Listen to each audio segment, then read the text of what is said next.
आज third number की qualitative properties पढ़ेंगे हम। टॉपिक कौन सा है? Depression in freezing point. Depression in freezing point.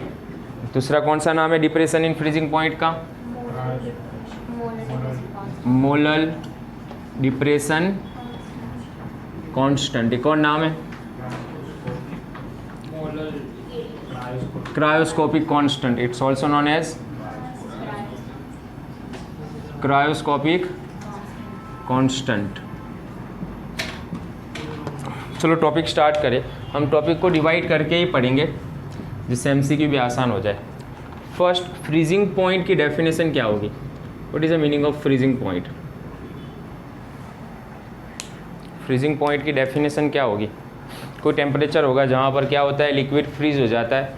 Generally वो टेम्परेचर को हम क्या मानते हैं? Freezing point. लेकिन यहाँ पर डेफिनेशन कैसे लिखेंगे हम? At temperature. ऐसे कौन से टेम्परेचर पर? कि जब at temperature the vapour pressure of liquid becomes equal to vapour pressure of solid. इसका मतलब क्या हुआ? जब वेपर प्रेशर ऑफ लिक्विड का वेपर प्रेशर क्या हो? सॉलिड के वेपर प्रेशर के बराबर हो। वेपर प्रेशर ऑफ सॉलिड के, क्या सॉलिड का वेपर प्रेशर होगा? सॉलिड का वेपर प्रेशर होगा। अब लिखा है तो होगा ही। सॉलिड का वेपर प्रेशर लिखा है तो होगा ही, ऐसे ही थोड़ी लिखा है। लिक्विड का भी वेपर प्रेशर होगा। हाँ, लेकिन सॉलिड में वेपर बहुत ही कम है, लेकिन है तो सही। तो जब लिक्विड का वेपर प्रेशर और सॉलिड का वेपर प्रेशर इक्वल हो जाए, एक सिंपल सा एग्जांपल है, 0 डिग्री सेल्सियस पर अगर हम आइस रखें तो 100% फ्रीज नहीं है वो, कुछ हल्का सा पानी लिक्विड फॉर्म भी लगेगा तुम्हें। तो वो टेम्परेचर पर क्या हो रहा है? Pure water equilibrium, dynamic equilibrium condition में, मतलब सॉलिड लिक्विड में, लिक्विड सॉलिड में कन्वर्ट होता है 0 डिग्री सेल्सियस पर। और वही क्या है? पानी का फ्रीजिंग पॉइंट है। तो फ्रीजिंग पॉइंट पर क्या होता है? जनरली डायनेमिक इक्विलिब्रियम हो जाता है। किसके बीच में? लिक्विड एंड सॉलिड के बीच में। लेकिन प्रॉपर डेफिनेशन क्या होगी? Vapour pressure of liquid becomes equal to vapour pressure of solid, और जो टेम्परेचर पर हो रहा है वो टेम्परेचर क्या होगा? अपना फ्रीजिंग पॉइंट है। सेकंड, एज एग्जांपल मान लो हम एक प्योर सॉल्वेंट ले रहे हैं, मतलब प्योर वाटर ले लेते हैं, लिक्विड। इसका फ्रीजिंग पॉइंट कुछ ना कुछ होगा ना। प्योर सॉल्वेंट है, पानी है एज एग्जांपल, तो फ्रीजिंग पॉइंट होगा प्योर सॉल्वेंट का कुछ ना कुछ, जिसे हम किससे डिनोट करेंगे? टी नॉट एफ से। नॉट किसके लिए रिप्रेजेंट करते हैं हम? प्योर सॉल्वेंट के प्योर के लिए, और टी एफ क्या है? Freezing point. तो ये प्योर सॉल्वेंट जो लिक्विड है उसका वेपर फ्रीजिंग पॉइंट कितना है? T not F. अब हम क्या कर रहे हैं इसके अंदर? नॉन वॉलेटाइल सॉल्यूट ऐड कर रहे हैं। अब नॉन वॉलेटाइल सॉल्यूट वापस वही क्या होगा? जो वेपराइज नहीं हो रहा है। कौन है non volatile solute? NaCl, glucose, urea, ये सारे कौन है? नॉन वॉलेटाइल सॉल्यूट है। जैसे इसमें हम नॉन वॉलेटाइल सॉल्यूट ऐड करेंगे, पानी के अंदर हमने नॉन वॉलेटाइल सॉल्यूट ऐड कर दिया। अब फ्रीजिंग पॉइंट चेक कर रहे हैं, तो फ्रीजिंग पॉइंट जो हमें मिलेगा कुछ ना कुछ तो होगा वो, जिसे TF से डिनोट कर रहे हैं। समझना अब क्या होगा? स्टार्टिंग में जो प्योर सॉल्वेंट था, लिक्विड था, उसका freezing point T not F है। लेकिन जैसे ही उसमें नॉन वॉलेटाइल सॉल्यूट ऐड करेंगे हम, उसके बाद क्या होगा? उसका फ्रीजिंग पॉइंट कम होता जाएगा। जितने ज़्यादा सॉल्यूट पार्टिकल्स ऐड करेंगे अंदर हम, फ्रीजिंग पॉइंट और डाउन होगा। तो क्या होगा? यहाँ पर फ्रीजिंग पॉइंट लो हो रहा है, मतलब उसी को हम क्या बोल रहे हैं? Depression. Depression in freezing point का मतलब यही है कि जब प्योर सॉल्वेंट के अंदर हम नॉन वॉलेटाइल सॉल्यूट ऐड कर रहे हैं तो उसका फ्रीजिंग पॉइंट क्या जाता है? डाउन जाता है, डिप्रेशन होता है उसका फ्रीजिंग पॉइंट में। तो अब इसे रिप्रेजेंट कैसे करेंगे? कितना डाउन जाएगा, कितना डिप्रेशन होगा फ्रीजिंग पॉइंट में? तो उसे डिनोट करेंगे हम delta T F is equal to, दोनों में से किसकी वैल्यू ज़्यादा होगी, टी नॉट एफ की, तो पहले लिखेंगे माइनस टी एफ। तो ये फॉर्मूला क्या रिप्रेजेंट कर रहा है, डिप्रेशन इन फ्रीजिंग पॉइंट। अब ये जो चेंज आ रहा है delta T F, freezing point का जो चेंज आ रहा है वो टोटल किस पर डिपेंड करेगा, अमाउंट ऑफ सॉल्यूट पर, अमाउंट ऑफ सॉल्यूट पर, नेचर ऑफ सॉल्यूट नहीं, अमाउंट ऑफ सॉल्यूट पर डिपेंड कर रहा है कि कितना हमने सॉल्यूट अंदर ऐड किया है। अगर नंबर या कॉन्सेंट्रेशन सॉल्यूट का ज़्यादा है तो ये चेंज भी ज़्यादा आएगा। नेक्स्ट उसके बाद हाँ ही लिखते हैं, ले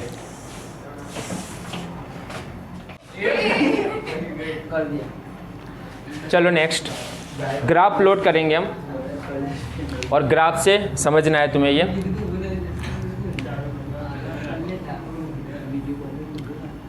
वेपर प्रेशर वर्सेस टेम्परेचर का ग्राफ प्लॉट कर रहे हैं। अब मान लो एज एग्जांपल कोई सॉलिड है, उसका कुछ ना कुछ वेपर प्रेशर तो है ही पहले से, तो एक लाइन ड्रॉ कर रहा हूँ मैं यहाँ पर, सॉलिड है और उसका वेपर प्रेशर रिप्रेजेंट कर रहे हैं ये लाइन, समझना। कोई सॉलिड और उसका वेपर प्रेशर रिप्रेजेंट हो रहा है यहाँ पर, पर्टिकुलर टेम्परेचर भी मिल रहा है तुम्हें, है ना। टेम्परेचर ज़्यादा है तो वेपर प्रेशर ज़्यादा होता है, इसलिए समझना ये लाइन, यहाँ पर अगर टेम्परेचर ज़्यादा है तो वेपर प्रेशर ज़्यादा होगा। अब वही जो सॉलिड है ना, या कोई मान लो लिक्विड ले रहा हूँ मैं, प्योर सॉल्वेंट, तो ये प्योर सॉल्वेंट ले लेते हैं, उसमें क्या कर रहे हैं हम, टेम्परेचर डाउन कर रहे हैं और उसका वेपर प्रेशर सॉलिड के वेपर प्रेशर के बराबर लाने की कोशिश करते हैं, मतलब उसे फ्रीज करने की ट्राई कर रहे हैं। तो क्या होगा, एक पर्टिकुलर टेम्परेचर मिलेगा हमें जहाँ पर ये प्योर लिक्विड है, वहाँ ये प्योर लिक्विड एक पर्टिकुलर टेम्परेचर पर क्या करेगा, ये सॉलिड की लाइन को क्रॉस करेगा। मतलब क्या हुआ, यहाँ पर ये पॉइंट क्या रिप्रेजेंट कर रहा है कि वो लिक्विड का वेपर प्रेशर और ये सॉलिड का वेपर प्रेशर क्या हुआ, इक्वल हुआ। तो ये जो लाइन मिलेगी हमें पर्टिकुलर, वो टेम्परेचर होगा, और कौन सा टेम्परेचर होगा अपने लिए, वो टी नॉट एफ। तो इसे हम क्या रिप्रेजेंट कर रहे हैं, टी नॉट एफ रिप्रेजेंट कर रहा है ये। तो ये क्या है, प्योर सॉल्वेंट की लाइन है, समझना, ये प्योर सॉल्वेंट है, लिक्विड या प्योर सॉल्वेंट। अब क्या कर रहे हैं, वो प्योर सॉल्वेंट के अंदर नॉन वोलेटाइल सॉल्यूट ऐड कर रहे हैं, मतलब सॉल्यूशन प्रिपेयर कर रहे हैं। तो सॉल्यूशन मान लो ये सॉल्यूशन है, अब यही सॉल्यूशन के लिए हम क्या कर रहे हैं, टेम्परेचर डाउन कर रहे हैं। कब ये फ्रीज होगा, कि जब इसकी लाइन सॉलिड की लाइन से क्रॉस करेगी, मतलब दोनों का वेपर प्रेशर क्या होगा, वहाँ पर इक्वल होगा। तो हमें एक और पॉइंट मिलेगा जिसे हम क्या रिप्रेजेंट करेंगे, टी एफ, और दोनों के बीच में जो डिफरेंस आया वो कितना डिफरेंस है, डेल्टा टी एफ जितना डिफरेंस है। तो ये लाइन किसके लिए, सॉल्यूशन के लिए। तो ग्राफ समझना बहुत इंपॉर्टेंट ग्राफ है। फर्स्ट लाइन क्या है, सॉलिड का वेपर प्रेशर रिप्रेजेंट कर रही है। प्योर सॉल्वेंट जैसे ही उसका टेम्परेचर डाउन करेंगे और एक पर्टिकुलर टेम्परेचर पर उसका वेपर प्रेशर सॉलिड के वेपर प्रेशर के बराबर होगा, वही क्या है, टी नॉट एफ है। जब सॉल्वेंट के अंदर हम सॉल्यूट ऐड करेंगे नॉन वोलेटाइल, सॉल्यूशन प्रिपेयर हुआ, वो सॉल्यूशन का अब क्या कर रहे हैं, टेम्परेचर डाउन कर रहे हैं, फ्रीज करने की ट्राई कर रहे हैं। लेकिन क्या हुआ, वो थोड़ी और ज़्यादा टेम्परेचर पर उसमें क्या हो रहा है, उसका वेपर प्रेशर सॉलिड के वेपर प्रेशर से इक्वल हो रहा है, और वही क्या है, टी एफ है। और दोनों के बीच में जो चेंज आ रहा है वही क्या है, डेल्टा टी एफ है। तो डायरेक्ट ये ग्राफ समझना है तुम्हें। नेक्स्ट उसके बाद एक और पॉइंट, फॉर्मूला। अब ये जो डेल्टा टी एफ का चेंज आ रहा है, चेंज इन या डिप्रेशन इन फ्रीजिंग पॉइंट जो चेंज आ रहा है, वो डायरेक्टली किस पर डिपेंड कर रहा है, it's directly depends on concentration of solute. Solute के कॉन्सेंट्रेशन पर डिपेंड कर रहा है। अब सॉल्यूट के कॉन्सेंट्रेशन रिप्रेजेंट करने के लिए हमारे पास दो अलग अलग तरीके थे, एक टेम्परेचर डिपेंडेंट और एक दूसरा टेम्परेचर इंडिपेंडेंट। तो यहाँ पर हम कौन सा लेंगे, टेम्परेचर इंडिपेंडेंट, और वो भी कौन सा, मोलालिटी। मोलालिटी कौन सा कॉन्सेंट्रेशन टर्म से, टेम्परेचर इंडिपेंडेंट है। मतलब यहाँ पर अगर हम टेम्परेचर चेंज करेंगे तो मोलालिटी, उसके कॉन्सेंट्रेशन में कोई चेंज नहीं आएगा। इसलिए हम यहाँ पर क्या यूज़ कर रहे हैं, कॉन्सेंट्रेशन के लिए मोलालिटी। आगे फॉर्मूला क्या होगा, delta T F is equal to K F into M. K F क्या रिप्रेजेंट कर रहा है यहाँ पर, तो के एफ ही क्या है, depression in molar depression constant, या it's also known as cryoscopic constant है। नेक्स्ट उसके बाद चलो यही फॉर्मूला को थोड़ा मॉडिफाई करते हैं हम। K F is equal to delta T F by M. Unit क्या होगा के एफ का, यूनिट क्या होगा के एफ का, तो टेम्परेचर किस में मेजर कर रहे हैं हम, केल्विन। मोलालिटी का यूनिट क्या है, मोल पर केजी, तो मोल पर केजी, तो यूनिट क्या बना, kelvin into KG mole inverse. तो के एफ का यूनिट क्या होगा, तो 1 मार्क्स के लिए वापस इंपॉर्टेंट क्वेश्चन। तो एक और पॉइंट याद रखना है तुम्हें। चलो ध्यान, और फॉर्मूला को थोड़ा मॉडिफाई करते हैं। Delta T F is equal to K F into M. Molality की जगह पर हम क्या लिख सकते हैं, बोलो, mole of solute by mole of mole of solute upon solvent in KG. चलो K F mole of solute मतलब क्या, वेट बाय मॉलिक्यूलर मास मतलब W2 by M2। Solvent in KG क्या होगा, सॉल्वेंट इन केजी W1, तो यहाँ पर क्या आएगा W1। अगर मैं ये ग्राम में यूज़ कर रहा हूँ, अभी केजी लिखा है, अगर मैं ग्राम में लिख रहा हूँ तो यहाँ पर क्या लिखेंगे, 1000 लिखेंगे। तो डेल्टा टी एफ का एक और फॉर्मूला जो टेक्स्ट बुक में गिवन है, तो 1000 कहाँ से लिख रहे हैं, क्लियर होना चाहिए। हमने क्या किया, यहाँ पर सॉल्वेंट केजी में लिया है W1, लेकिन मैं यहाँ पर W1 क्या ले रहा हूँ, ग्राम में ले रहा हूँ। जब इसे हम ग्राम में ले रहे हैं तब ऊपर क्या है, 1000 है। तो ये चीज़ क्लियर रखना, इन ग्राम। चलो नेक्स्ट, एक और फॉर्मूला दिया हुआ है यहाँ पर, delta T F is equal to, delta T F नहीं सॉरी, कौन सा फॉर्मूला है, के एफ का फॉर्मूला होगा, एक्स्ट्रा फॉर्मूला जो K F is equal to R into T F square into M1 by 1000 into delta H fusion. 2 point समझने हमें यहाँ से। चलो के एफ तो पता है हमें क्या है, मोलर डिप्रेशन कांस्टेंट, आर क्या है, गैस कांस्टेंट, टी एफ क्या होगा, फ्रीजिंग पॉइंट, M1 क्या होगा, मॉलिक्यूलर मास ऑफ सॉल्वेंट 1000 है, डेल्टा एच एफ क्या है, fusion enthalpy, change in fusion enthalpy. अब चेंज इन फ्यूज़न एंथैल्पी का मतलब क्या है, अब सिंपल सा मान लो, अगर लिक्विड सॉलिड में कन्वर्ट हो रहा है, लिक्विड सॉलिड में कन्वर्ट हो रहा है या सॉलिड लिक्विड में कन्वर्ट हो रहा है, मतलब क्या हो रहा है, यहाँ पर एक स्टेट से दूसरे स्टेट में जब जा रहे हैं तब क्या होगी, एनर्जी चेंज होगी ना। किसकी एनर्जी ज़्यादा, सॉलिड या लिक्विड की, लिक्विड की एनर्जी ज़्यादा होगी। तो ये जो एंथैल्पी, उसमें हीट, जो छुपी हुई हीट है ना, हिडन एनर्जी, उसी को क्या बोलते हैं, एंथैल्पी बोलेंगे, फ्यूज़न एंथैल्पी। जब एक स्टेट से दूसरे स्टेट में जाएंगे तब एनर्जी चेंज होगी, वही क्या होती है जनरली, उसे क्या बोलते हैं, latent heat of fusion. Latent heat of fusion एक फॉर्मूला था, लेटेंट हीट ऑफ फ्यूज़न, और वो फॉर्मूला कैसे लिखते थे हम, तो delta H fusion bye M1 या M। लेटेंट हीट क्या होती है, सॉलिड या लिक्विड, लिक्विड या गैस जब एक स्टेट से दूसरे स्टेट में ट्रांजिस्ट होगा तब उसकी एनर्जी चेंज होगी, या उसमें जो छुपी हुई एनर्जी है वही निकलेगी ना, और वही एनर्जी क्या होती है, लेटेंट हीट ऑफ फ्यूज़न होती है। टेक्स्ट बुक में ये फॉर्मूला डायरेक्टली गिवन है, तो एक MCQ यहाँ से समझना, KF और फ्यूज़न एंथैल्पी का रिलेशन क्या है, इन्वर्सनली है। ओके, तो डायरेक्ट एक और MCQ के लिए इम्पोर्टेंट ये। चलो एक और MCQ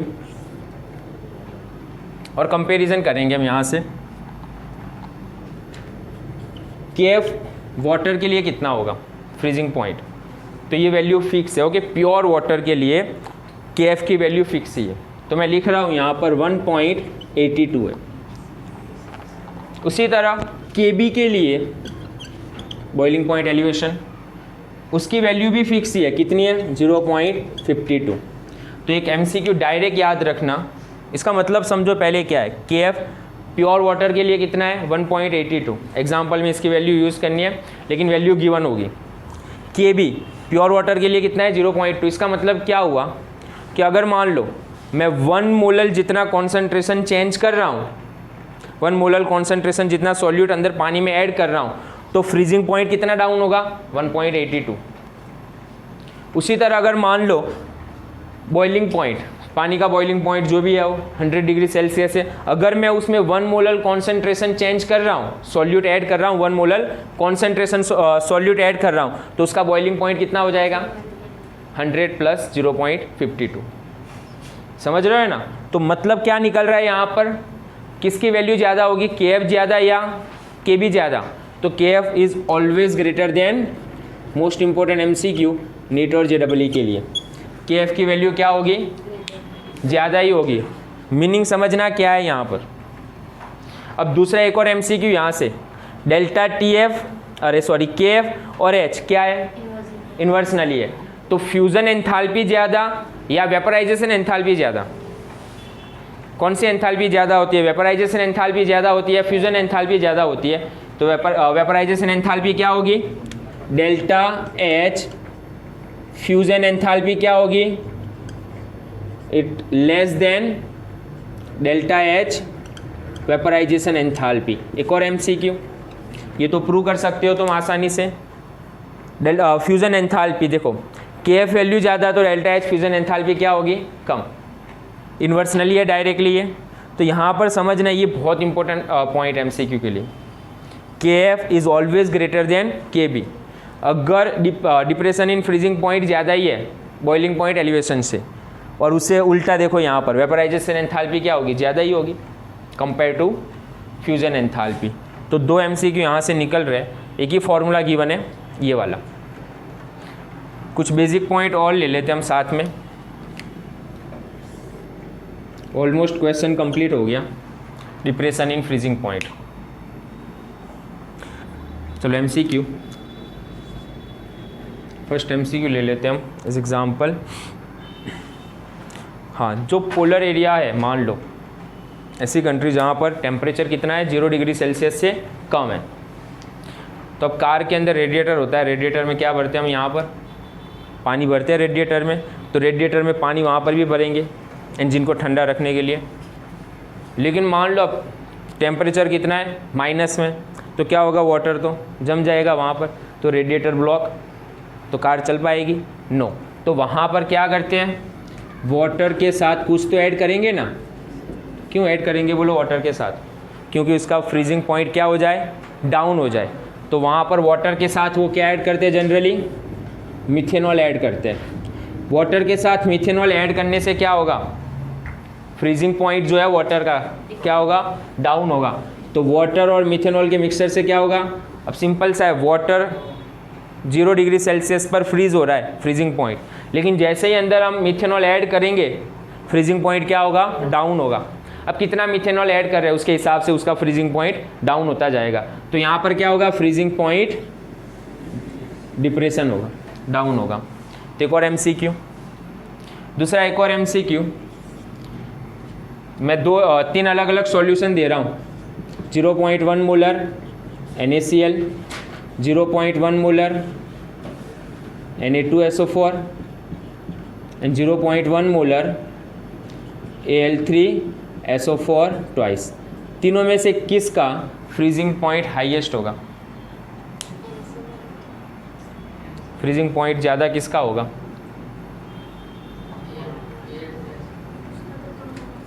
मतलब डाउन, फ्रीजिंग पॉइंट हाईएस्ट मतलब वही हुआ। तो हम कैसे निकालेंगे इसका आंसर, नंबर ऑफ आयंस। तो यहाँ पर NaCl में कितने आयंस बनेंगे, 0.1 मल्टीप्लाई 2, यहाँ पर कितने आयन बनेंगे, 0.1 मल्टीप्लाई 3 ना, Na2SO4। यहाँ पर कितने आयंस बनेंगे बोलो, 0.1 मल्टीप्लाई 5। तो किसकी कॉलिगेटिव प्रभाव, डिप्रेशन इन फ्रीजिंग पॉइंट सबसे ज़्यादा किस में होगा, तीनों में से। डिप्रेशन इन फ्रीजिंग पॉइंट तीनों में सबसे ज़्यादा किस में होगा, क्लियर है ना। लास्ट टाइम भी हमने MCQ सॉल्व किया था, तो डिप्रेशन इन फ्रीजिंग पॉइंट ये होगा। पानी है मान लो 3 अलग अलग, एक में मैंने NaCl ऐड किया, एक में ये ऐड किया और एक में ये ऐड कर रहा हूँ। तीनों में क्या 0.1 0.1 0.1 ऐड कर रहा हूँ। अब पानी को मैं फ्रीज में रख रहा हूँ तो क्या होगा, ये जल्दी है ना फ्रीज नहीं होगा सेम टेम्परेचर पर। इसे फ्रीज करने के लिए हमें क्या करना पड़ेगा, टेम्परेचर और डाउन करना पड़ेगा। तो ये वाला जो सॉल्यूशन होगा उसका freeze depression in freezing point क्या होगा, सबसे ज़्यादा होगा, मतलब कम या जो भी बोल रहे, डिप्रेशन इन फ्रीजिंग पॉइंट ज़्यादा होगा उसका। डिप्रेशन इन फ्रीजिंग पॉइंट सबसे ज़्यादा किसका, तो ये डिप्रेशन किस में ज़्यादा होगा, तो यही नंबर ऑफ आयंस के हिसाब से। बस ऑलमोस्ट डन सारे MCQ। और कोई MCQ, एक MCQ और देखना था लेकिन याद नहीं आ रहा, मेरे दिमाग में नहीं आ रहा। क्या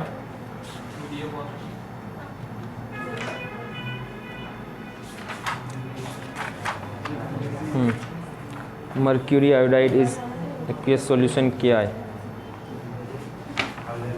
चलो एक और MCQ।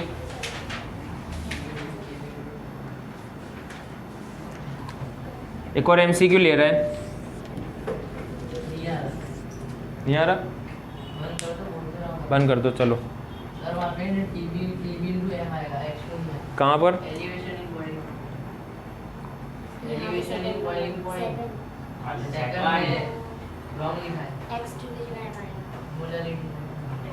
अरे हाँ मोलालिटी आएगा, करेक्शन करना पड़ेगा। कहाँ गया ये फॉर्मूला, ये रहा, कर दो बंद अब तो।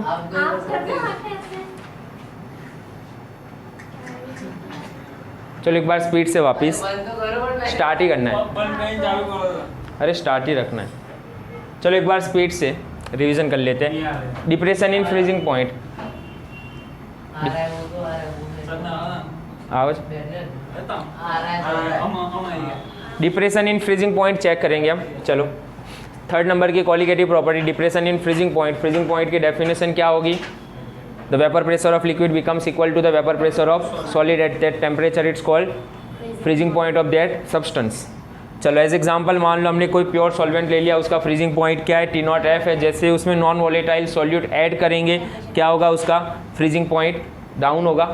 कितना डाउन होगा, जिसे रिप्रेजेंट करेंगे हम delta TF is equal to T0F minus TF। यही फॉर्मूला क्या है, डिप्रेशन इन फ्रीजिंग पॉइंट है।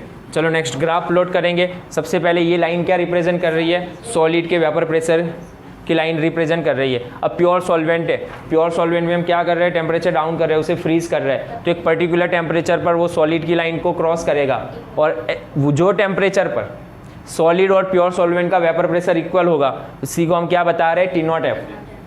अब उसी सॉल्वेंट के अंदर हमने क्या ऐड किया, नॉन वोलेटाइल सॉल्यूट ऐड किया, सॉल्यूशन प्रिपेयर हुआ।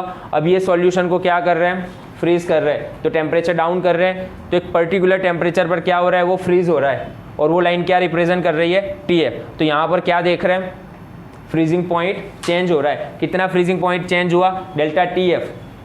अब डेल्टा TF जो फ्रीजिंग पॉइंट डिप्रेशन हो रहा है, यहाँ पर चेंज आ रहा है, डिप्रेशन इन फ्रीजिंग पॉइंट, वो डायरेक्टली किस पर डिपेंड कर रहा है, कॉन्सेंट्रेशन ऑफ सॉल्यूट पर डिपेंड कर रहा है। हम कॉन्सेंट्रेशन का कौन सा टर्म यूज़ करेंगे यहाँ पर, मोलालिटी। क्यों मोलालिटी यूज़ कर रहे हैं हम, क्योंकि वो टेम्परेचर इंडिपेंडेंट है। Delta TF is equal to KF into M। KF क्या है, depression in molar depression constant, it's also known as cryoscopic constant भी कह सकते हैं हम। तो KF का यूनिट क्या बनेगा यहाँ पर, तो KF is equal to delta TF molality kelvin पर मोल पर kg। तो इसके हिसाब से फॉर्मूला क्या, यूनिट क्या बन रहा है KF का, kelvin into kg mole inverse. Next molality की जगह पर हम क्या लिख सकते हैं, mole of solute by solvent in kg। Mole of solute मतलब क्या, W2 by M2, weight by molecular मास।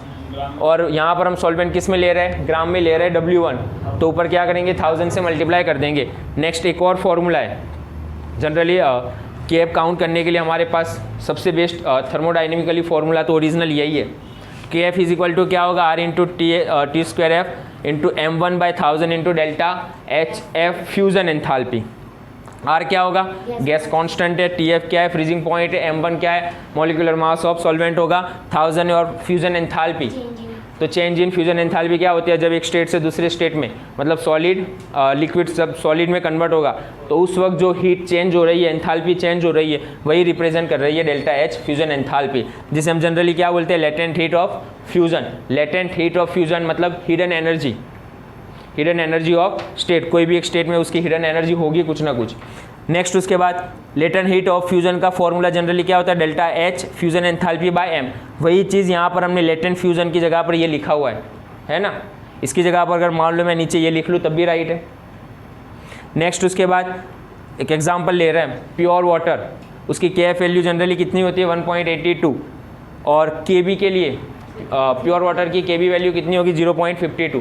मतलब क्या हो रहा है, अगर हम 1 मोलर कॉन्सेंट्रेशन चेंज कर रहे हैं तो पानी का फ्रीजिंग पॉइंट डिप्रेशन कितना होगा 1.82, और उसी तरह अगर मान लो हम 1 मोलर कॉन्सेंट्रेशन चेंज कर रहे हैं, ऐड कर रहे हैं 1 मोलर जितना सॉल्यूट, तो boiling point of pure water कितना हो जाएगा 0.52 इंक्रीज होगा।